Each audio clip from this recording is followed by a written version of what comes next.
नमस्कार दोस्तों, आज हम कक्षा 12वीं की गणित का अध्याय 8 पढ़ने वाले हैं, जिसका नाम है समाकलन के अनुप्रयोग यानी कि एप्लीकेशंस ऑफ इंटीग्रल्स।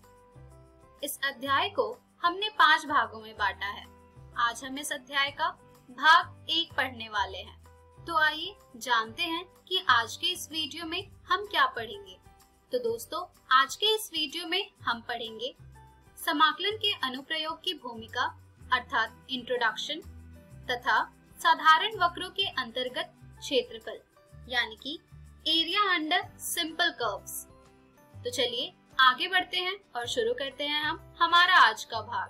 तो दोस्तों, जैसा कि इस अध्याय के नाम से ही स्पष्ट हो रहा होगा, इस अध्याय में हम जानेंगे कि समाकलन का कहां-कहां पर प्रयोग होता है, अर्थात इंटीग्रल्स का एप्लीकेशन कहां-कहां पर है, हम ये जानेंगे। तो दोस्तों, ज्योमेट्री में हमने बहुत से geometrical figures like triangles, rectangles, trapezium और सर्कल जैसे बहुत से फिगर्स का फॉर्मूला का यूज करके हमने एरिया कैलकुलेट किया है और वो फॉर्मूलेस हमारे फंडामेंटल फॉर्मूलेस हैं in the application of mathematics in many real life problems. In formula से हम सिंपल फिगर्स का एरिया कैलकुलेट कर सकते हैं, लेकिन ये फॉर्मूला हमारा इनएडिक्वेट हो जाएगा अगर हमें कैलकुलेट करना होगा एरिया इनक्लोज्ड बाय कर्व्स। तो दोस्तों, हमारे पिछले चैप्टर में हमने पढ़ा था how to find the area bounded by the curve y is equals to fx, the ordinates x is equals to a, x is equals to b and x-axis while calculating definite integral as limit of a sum। तो दोस्तों, इस अध्याय में हम समाकलन का अनुप्रयोग जानेंगे साधारण वक्रों के अंतर्गत तथा सरल रेखाओं एवं वृत्तों, परवलयों तथा दीर्घवृत्तों केवल मानक रूप की चापों के बीच घिरे क्षेत्रफल ज्ञात करना समाकलन का अनुप्रयोग से। तो यहाँ पर हम सीखेंगे applications of integrals in finding area under simple curves, area between lines and arc of a circles, parabola and ellipse और साथ के साथ हम area bounded by the two curves भी जान। तो दोस्तों, ये थी थोड़ी बहुत जानकारी कि समाकलन का हम कहां-कहां पर अनुप्रयोग करते हैं। अब हम शुरुआत करेंगे साधारण वक्रों के अंतर्गत क्षेत्रफल हम किस प्रकार से समाकलन का अनुप्रयोग करके ज्ञात करेंगे ये। तो आइए उसकी शुरुआत करते हैं। स्क्रीन पर आपको एक कर्व दिख रहा होगा y is equals to fx। अगर आपसे ये कहा जाए कि हमें इस कर्व के अंतर्गत का क्षेत्रफल ज्ञात करना है, तो ये आप कैसे ज्ञात करेंगे? तो दोस्तों, इस तरह के एरिया कैलकुलेट करने का जो सबसे इजी और इंट्यूटिव वे है वो है कि लिमिट ऑफ अ सम का यूज करके हम एरिया कैलकुलेट करें। तो इस तरह के एरिया कैलकुलेट करने के लिए हमें क्या करना पड़ता है? यहाँ पर हमें एक बहुत ही पतली सी वर्टिकल स्ट्रिप या हॉरिजॉन्टल स्ट्रिप लेनी होती है। अगर यहाँ पर हम एक वर्टिकल स्ट्रिप लेंगे तो यहाँ पर उस वर्टिकल स्ट्रिप की हमारी जो विड्थ होगी वो हो जाएगा हमारा dx और जो हाइट हो जाएगी वो होगा हमारा y। तो जब आप इस वर्टिकल स्ट्रिप का एरिया फाइंड करेंगे तो वो आपको मिलेगा dA is equals to y dx where y is equals to fx। ये जो एरिया होगा आपका, ये होगा आपका एक एलिमेंट्री एरिया जो कि सभी आर्बिट्रेरी पोजीशन पर लोकेटेड होगा। चूंकि हमारा ये जो कर्व है ये x is equals to a से लेकर x is equals to b तक है, इसलिए इन छोटे छोटे एरियाज का जब आप सम करेंगे तो आपको मिल जाएगा यहाँ से a is equals to integration of fx dx, जहाँ x की लिमिट हो जाएगी a से लेकर b तक, क्योंकि हमारे जो ऑर्डिनेट्स हैं वो a से लेकर b तक के हैं x एक्सिस के। तो यहाँ से आपको फॉर्मूला मिला है इस तरह के कर्व का एरिया फाइंड करने का, जो कि है अगर आप वर्टिकल स्ट्रिप लेते हैं तो उसकी एरिया हो जाएगी इंटीग्रेशन ऑफ fx dx, जहाँ x की लिमिट होगी a से लेकर b तक। आइए और एग्जांपल्स देखते हैं इस तरह के सिंपल कर्व्स का। हमारा जो नेक्स्ट एग्जांपल का हमने जो फिगर लिया है वो आपको स्क्रीन पर कुछ इस प्रकार का दिख रहा होगा। अगर आपसे इस कर्व का एरिया फाइंड करने को कहा जाए तो ये आप कैसे फाइंड करेंगे? यहाँ पर अगर आप वर्टिकल स्ट्रिप लेंगे तो आपको सही सा मेजरमेंट नहीं आएगा आपके एरिया का, इसलिए यहाँ पर आपको हॉरिजॉन्टल स्ट्रिप लेनी पड़ेगी। तो जब आप हॉरिजॉन्टल आर्बिट्रेरी स्ट्रिप कट करेंगे तो यहाँ से उसकी विड्थ आपको मिल जाएगी dy और उसका लेंथ आपको मिल जाएगा x।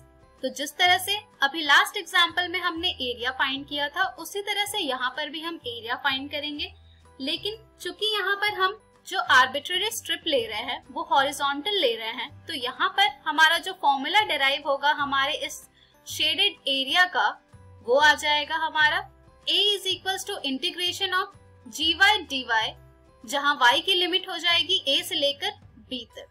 आशा है कि आपको ये समझ आ गया होगा कि किस तरह की आप आर्बिट्रेरी स्ट्रिप कट करेंगे तो आपको कौन सा फॉर्मूला यूज करना है। चलिए दोस्तों और एग्जांपल्स देखते हैं हम।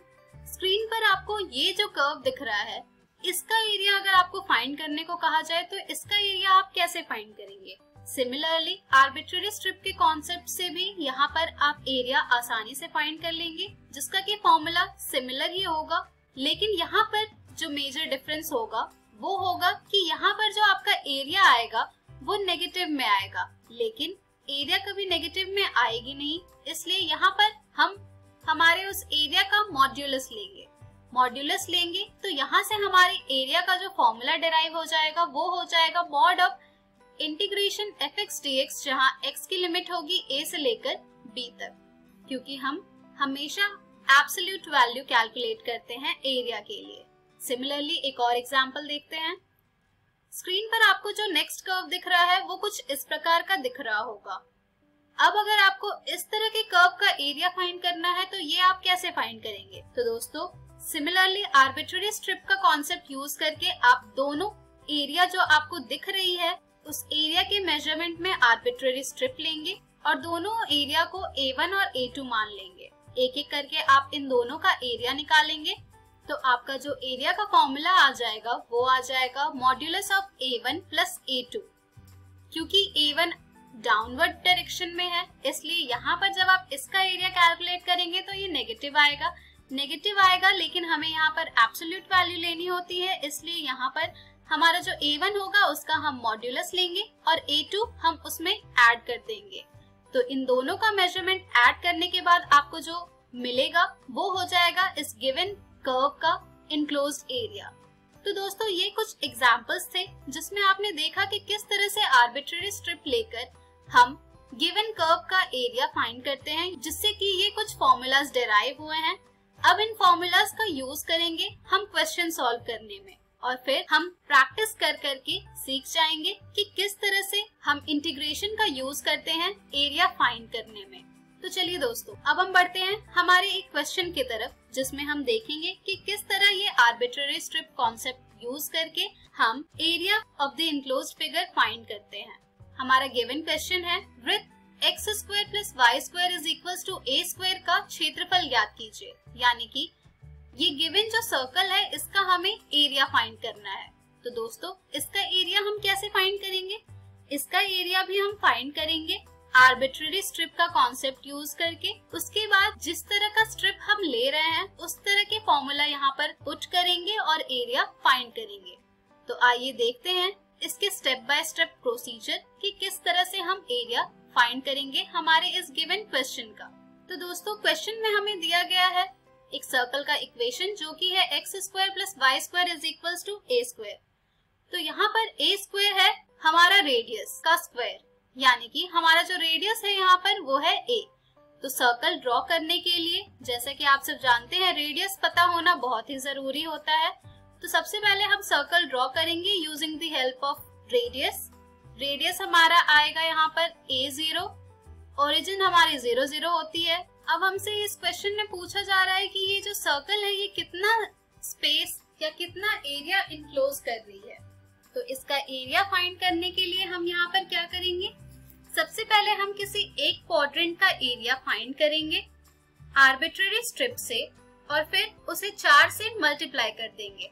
4 से जब हम उसे मल्टीप्लाई करेंगे तो हमारे इस पूरे सर्कल का एरिया हमें मिल जाएगा। तो दोस्तों ये जो क्वाड्रेंट है हमारा, यहाँ पर अब हम वर्टिकली स्ट्रिप ले रहे हैं आर्बिट्रेरी, जिसका की लेंथ हो जाएगा y और विड्थ हो जाएगा dx। तो चूंकि यहाँ पर वर्टिकल स्ट्रिप लिया है तो यहाँ से हमें इसका एरिया मिल जाएगा 4 मल्टीप्लाइड बाय दिए हुए वक्र का अर्थात कर्व का x एक्सिस और ordinate x is equals to 0 and y is equals to a से इनक्लोज्ड एरिया AOBA का।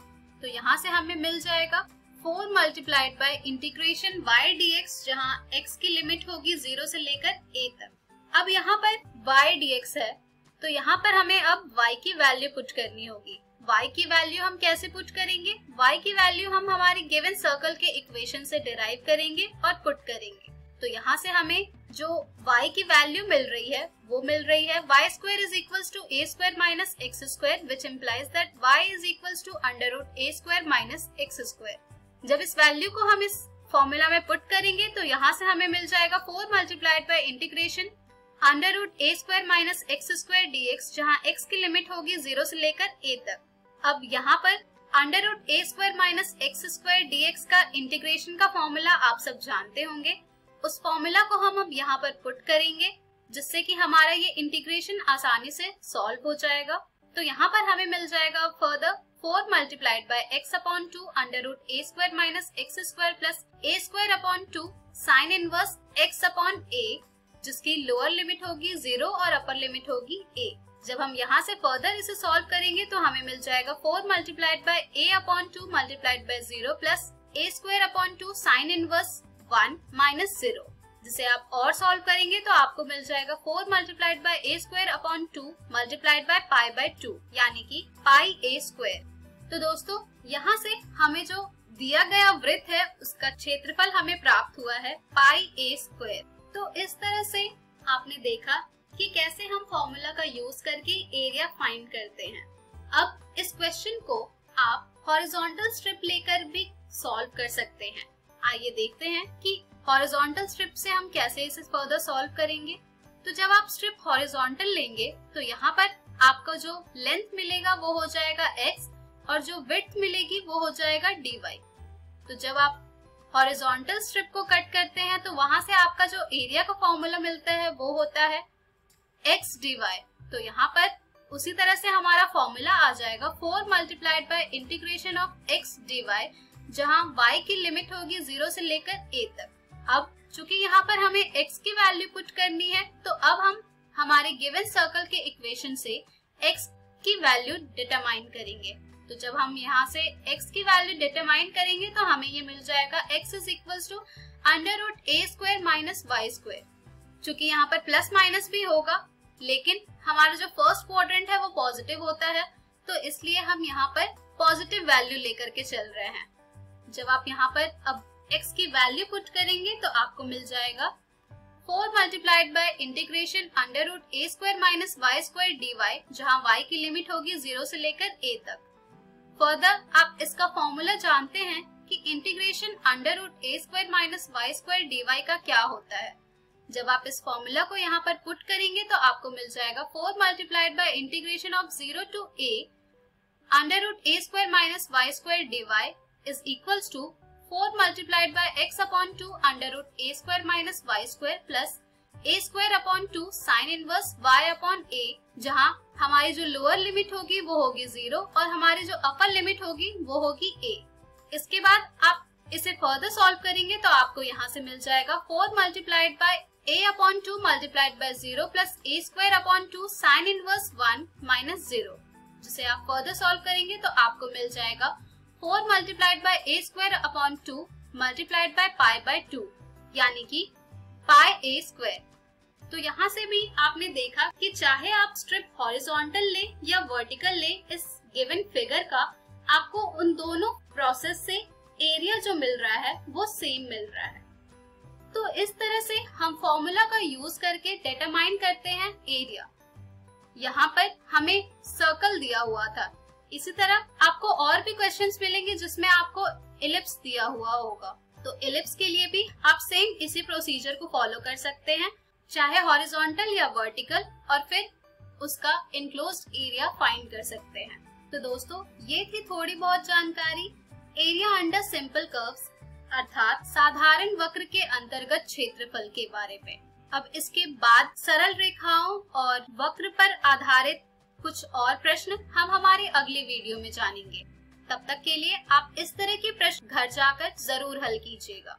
तो दोस्तों, आज के इस वीडियो में हमने सीखा समाकलन के अनुप्रयोग की भूमिका के बारे में तथा साधारण वक्रों के अंतर्गत क्षेत्रफल के बारे में।